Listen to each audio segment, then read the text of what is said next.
Alhamisi katika juma la pili la Kwaresma. Leo tuna mfano mzuri sana wa tajiri na maskini Lazaro.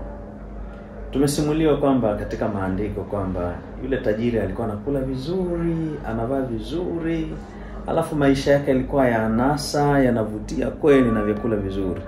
Lakini huyu maskini Lazaro alikuwa hana kitu cha kula. Anajaribu kuokoteza makombo yanayodondoka chini hivi ndio anapata kula chakula chake. Lakini mwishoni tajiri yule anakufa na Lazaro naye anakufa. Alafu Lazaro yule maskini anakuwa kifuani mwa Ibrahim, lakini tajiri yule akabaki anaungua moto. Nini cha kujifunza ndugu yangu mpenzi? Mambo ya ulimwengu ni mambo ya kupita. Utajiri ni vitu vya kupita, sio vya kudumu. Mara nyingi sana watu tukisha kuwa na fedha, tuna kiburi kweli kweli. Ukishaona una vitu vya kutumia kidogo kidogo hapa, unakuwa hujali watu, uangalii watu, yani unakuwa na kiburi cha hali ya juu. Unakuwa hauwezi kuwasaidia watu na wala kujali kama wale ni binadamu wanaishi. Lakini hivyo ni vya kupita.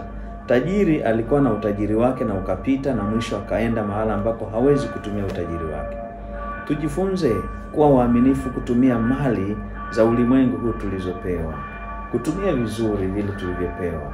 Kama wewe una kitu cha kutosha, wasaidie wahitaji. Kama una hela, wasaidie wahitaji. Kama una mafanikio mbalimbali, wape wale ambao hawana, nao wapate kitu. Usitegemee utajiri wako na wala usiegemee kwenye utajiri wako. Ndio maana Yesu alisema ni vigumu sana kwa tajiri kuingia katika ufalme wa mbinguni, kwa sababu akili yako, mawazo yako, maisha yako umeyafunga kwenye utajiri, alafu unasahau kila kitu.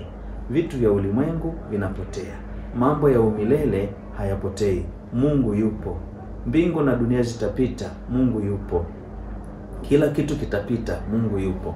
Ninakuombea kuwa na busara katika matumizi ya vitu ulivyopewa na Mwenyezi Mungu. Kuwa na hekima katika matumizi ya vile vitu ulivyopewa na Mwenyezi Mungu.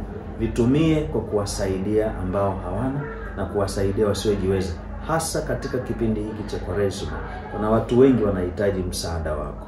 Kuna watu wengi wanahitaji mkono wako wafikie. Kuna watu wengi wanahitaji uwape vile ulivyokuwa navyo nao waweze kufaidi. Na hapo ndipo Mungu atakapoweza kukubariki na zaidi na zaidi na zaidi. Nakutakia Kwaresma njema.